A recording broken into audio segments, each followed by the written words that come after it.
Hi, my name's Paul Cresswell. Welcome to Paul's Tackle Reviews. The purpose of this channel is to give you some reviews of tackle that's been tried and tested out on the bank by an unbiased, unsponsored angler, and that's me. Today I'm going to talk about line, and it's something we can't live without, obviously, but there are lots of lines out there, lots of different brands, and lots of decisions that people have to make in deciding what line they're going to use. I'm only looking today at high-tech lines, so lines for using on the pole, using as hook length, and using as hook length on the waggler and the feeder. So there's three criteria, I think, when you're buying lines: the breaking strain, the diameter, and then the suppleness or the stiffness of the line. So we go in the shop, we get a spool of line. It says 0.12 millimeter diameter, 3.5 pound breaking strain. As usual, we're going to have that thing we have in fishing where we've got imperial measurements and we've got decimal measurements, but I'll use what I think is the most common. So with this line, I can test the diameter and I can test the breaking strain, and that's what this video is about. It isn't about looking at the suppleness of the line, i.e. how stiff it is between different brands, because I haven't come up with a way of doing that yet. I'm assuming that when the manufacturers test these lines for their breaking strain, they have a machine that clamps it at one end, clamps it at the other, and then it pulls and then gives them a reading, which of course isn't real life, because what do? We put knots in the line, and knots weaken the breaking strength of line. So in my tests, I've used knotted line to work out what's going off.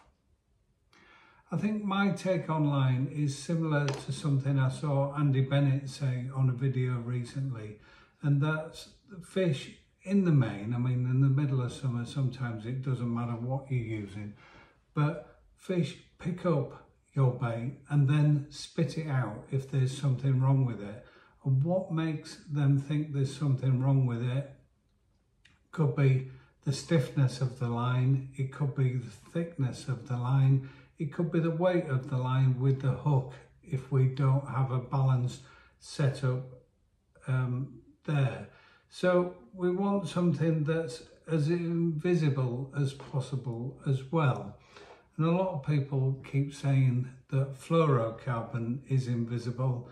Well, if it is invisible, why don't we all just use 10 pound fluorocarbon? The answer being that it would be too stiff and therefore fish would reject the bait.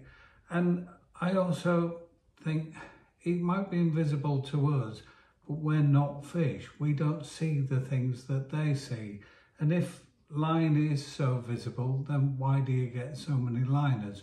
So I'm not advocating fluorocarbon. There's one fluorocarbon in the test that I've done today. Most of them are traditional pre-stretched high-tech mono. So I'm not a scientist.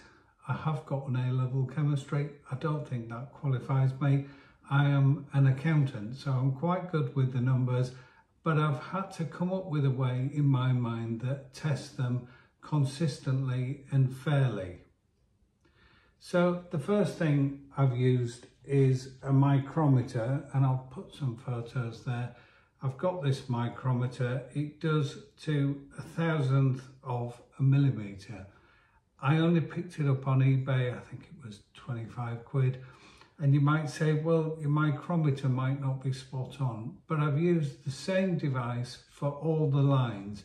So I think we've got consistency there. In order to test the breaking strain, the method I came up with was to take whatever line I was testing and use this to tie a loop at one end of the line, and I wetted the knot before I pulled it tight. I then measured 15 centimeters, so 6 inch, and tied another loop at the other end, and I'm very consistent at tying loops with that device. So we ended up with a piece of line like that with a loop on either end. I then put the loop around there. I then got my scales, photo there, and put the other loop round the other end of the scales and slowly pulled apart, watching all the time, pulling both with equal force as best I could until it snapped, and then I took a reading of what that was. And for each line that you're going to see in the table that's coming up, I did it 3 times for each one and took the average. And what I will say is there isn't a lot of variation between the readings. It's a few ounce here and there. So I think the average is a fair way of doing it. What I will say is every single time this broke, it broke at the knot. So I'd have a little loop left either on this end or on the end with my scales. It never broke in the middle, and neither did the end of the loop ever break. It always broke at the knot, which I think reinforces the idea that knots weaken line, and we all know that, I think. I've done this on all the lines that I've got that I own. Unfortunately, that isn't very many. I use Matrix Power Micron and Power Micron X for my hook lengths for most of them. I use AccuPower in 016 and 020 for my pole main lines. I've got a spool of Reflow Power, the Preston brand, in 017. I've got one spool of Preston fluorocarbon that I don't use anymore. And I've been using Drennan Supplex in 010 and 012 for light work. Unfortunately, I've just run out of 010. I've also got some line called Ultima Power Match, and there'll be plenty of you out there saying, well, I've never seen that line. And it was actually Andy May. I had a coaching day with Andy in 2011, brilliant day, learned so much. He was sponsored by them, but he put me onto this line and I used it for a few years, and unfortunately it became discontinued.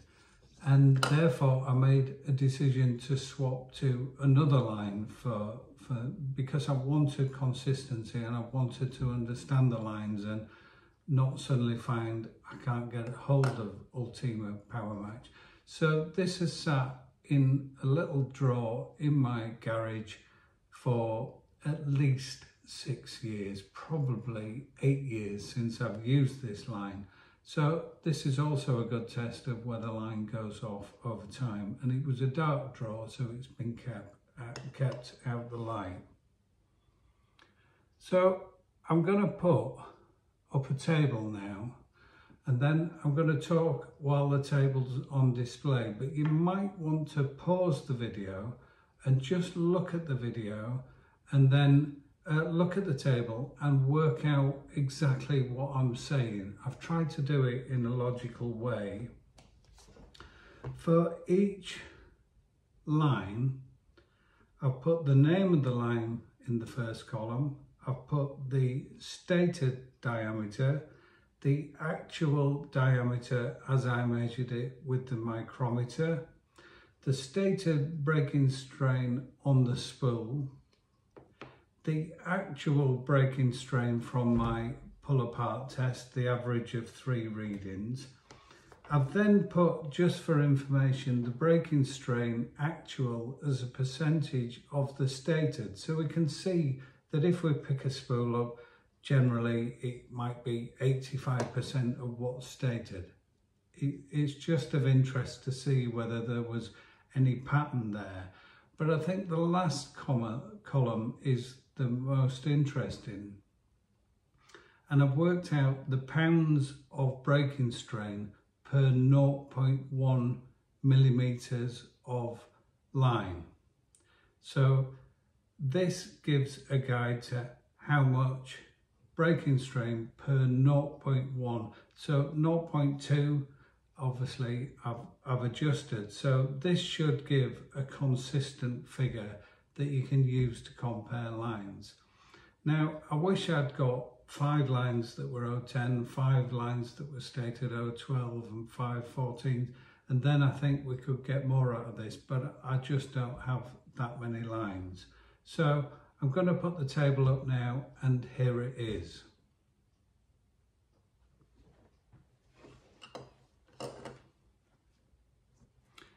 So what I've tried to do in the table is start with the thinnest lines at the top and then work down to the thickest lines at the bottom.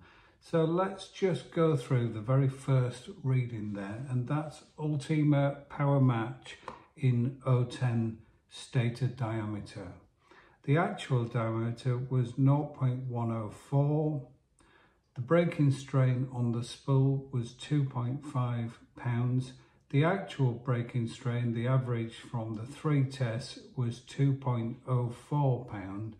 That meant the actual was 82% of what it said on the spool.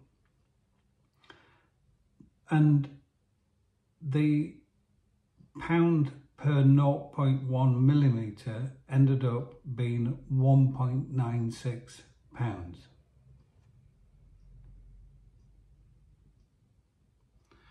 So I'm now going to give you a few thoughts on what I've found from doing these tests.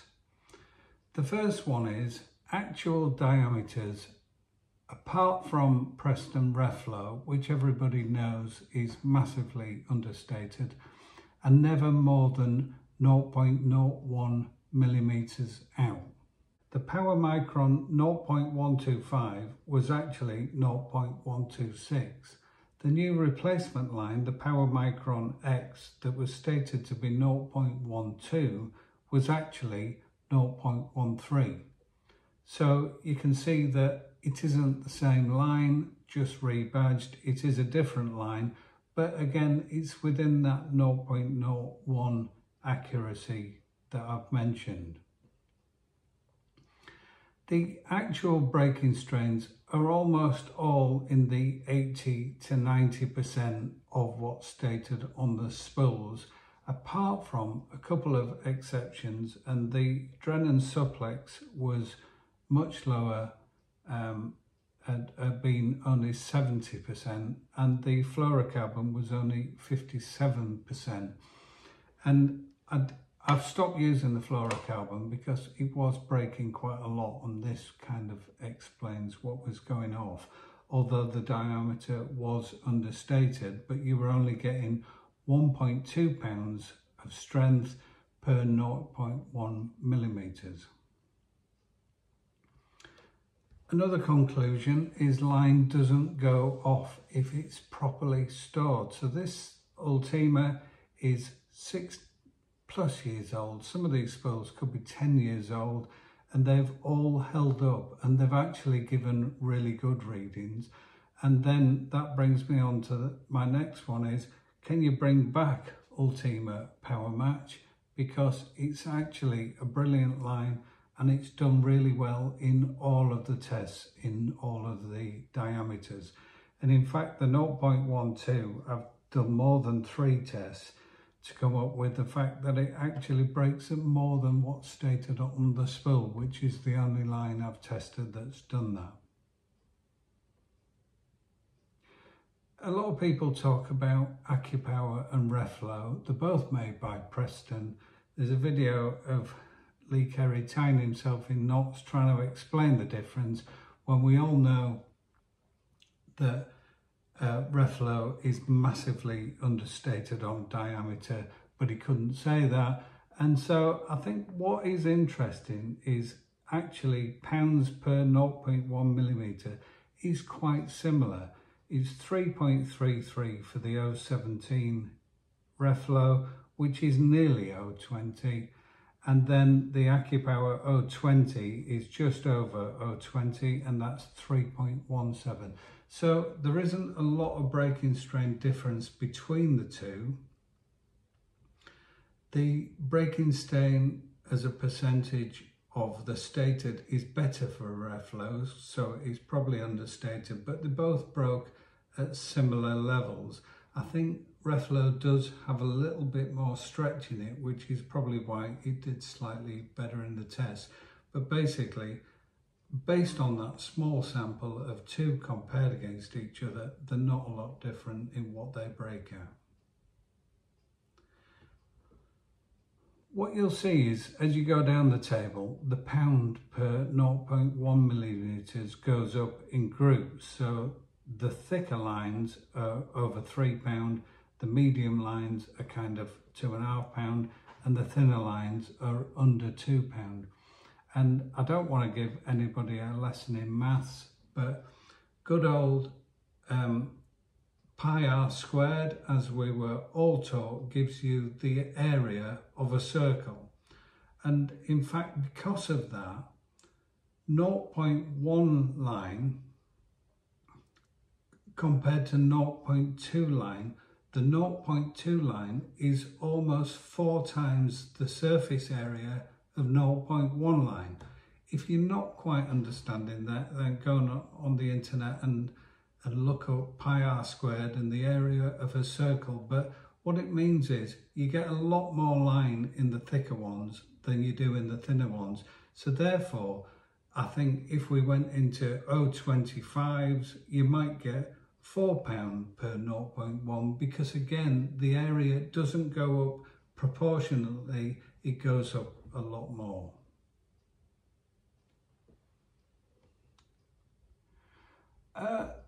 The other thing you're probably sat saying now is Paul needs to get out more. I do have a lot of time on my hands and I'm at home, and rather sadly I do want to do more of this, and so I want to get hold of other lines, and I'm going to speak to people I know and see whether I can borrow some spools and actually make this chart bigger.